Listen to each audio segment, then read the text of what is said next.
the wars and the rumors of wars, and you brought out in your message, you brought out some fascinating facts. 61 countries in major conflicts right now, 537 militias at war with each other, plus rumors of war, as you said, nation rising against nation. And we've got potentially, we have realistically World War III going on in our war on terror. We have Vladimir Putin, who could start a war in Europe any day. World War IV? I don't know. We have agitation everywhere. And you went on to talk about nations in distress with perplexity. Why don't you elaborate on it? When you did it in that message, it was absolutely brilliant. That message was based on Matthew chapter 24. Yes. And Jesus gave signs. His disciples said, how will we know we're the last generation? Mm-hmm. How will we know we're living at the end of the age? And he sat there on the Mount of Olives and he told them how they could know. So we can't know the day or the hour, but I believe we can know the generation. Maybe we can even know the year. And because you just take the signs that he gave and you put them together, and he said they're like birth pains.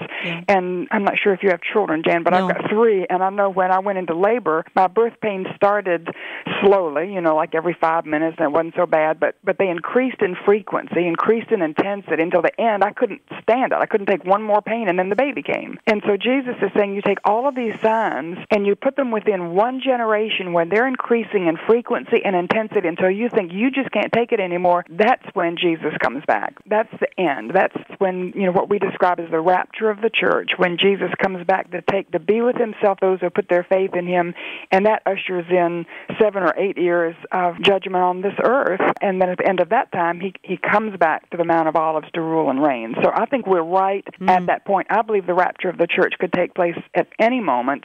I, in particular, keep my eye on Rosh Hashanah. Oh, do you the really? Feast of the Trumpets, which is coming up. That's right. And every year I put it on my calendar so that I just know when the Feast of the Trumpets is, because, if he was crucified on Passover and buried on the Feast of Unleavened Bread and raised on the Feast of First Fruits, and he sent his Spirit down on the Feast of Pentecost, then maybe, he'll blow that trumpet on the Feast of Trumpets. Because you've opened that door for me, I want to play another clip. It's of you. Okay. But you're talking here about the fig tree, and I just want to spend a few extra minutes talking with you about Israel. And this is, I believe, the same message that we were referring to, and you're talking about the incredible, I call it the miracle of the 20th century. Yes, it is. And I know at the end of the 20th century, they were talking about all the incredible things that had happened, and that nobody mentioned the rebirth of Israel. Yeah. I was screaming at the television, said, please, please, please talk about Israel. And Jesus said in verse 32, now learn this lesson from the fig tree. As soon as its twigs get tender and its leaves come out, you know that summer is near. Even so, when you see all these things, you know that it's near, right at the door.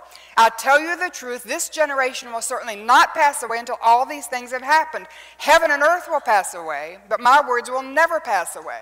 So Jesus could have been saying, when you take all these signs and you see all of these things happening in one generation, that's the generation. So that would be legitimate. That's a right interpretation of that. But in the Old Testament, the fig tree always represented Israel.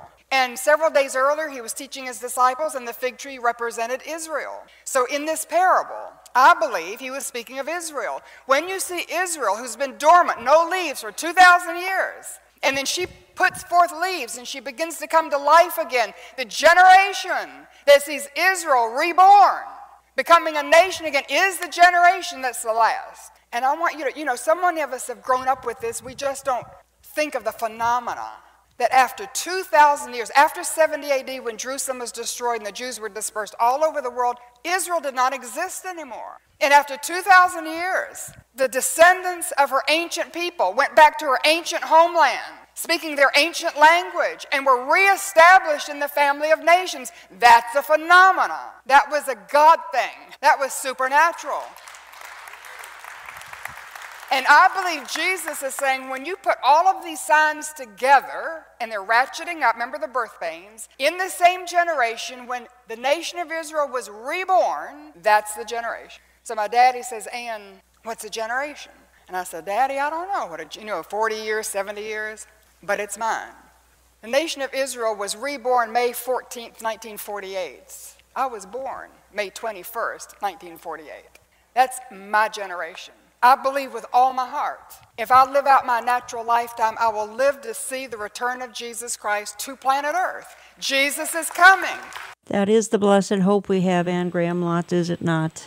You know, it is, Jan. The thing that is a little disturbing to me is that because it's always been our hope, we're so used to it and so familiar with it that we don't, that it's a hope so, that we haven't wrapped ourselves around it and thought, you know, Jesus meant what he said and he said what he meant, and it could be now. That, you know, what would it be like to live at the end of the world? I don't know what we think it would be like. What would it be like to be in that last generation?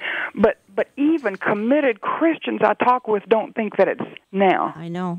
Because that's our hope. We've always had that hope. And, you know, the church for 2,000 years had that hope. So it's just what Peter said, nothing new under the sun. You know, they're scoffing. That's true. And I believe it will be in my lifetime. I believe it will be sooner than even my lifetime. I think we're looking at it. But the disturbing thing is that people just are going on with their lives as though, you know, they have another lifetime to live and pass on to the next generation, and just, you know, that we're in some sort of a cycle. And I don't think so. I think that I think we're looking at the end. And so it's amazing how many people, even people that you and I would love and respect, and for them, the hope of the return of Jesus is more of a hope so than a confidence. If you join me late, you are listening to Understanding the Times Radio. I'm Jan Markell. I have on the line Anne Graham Lotz.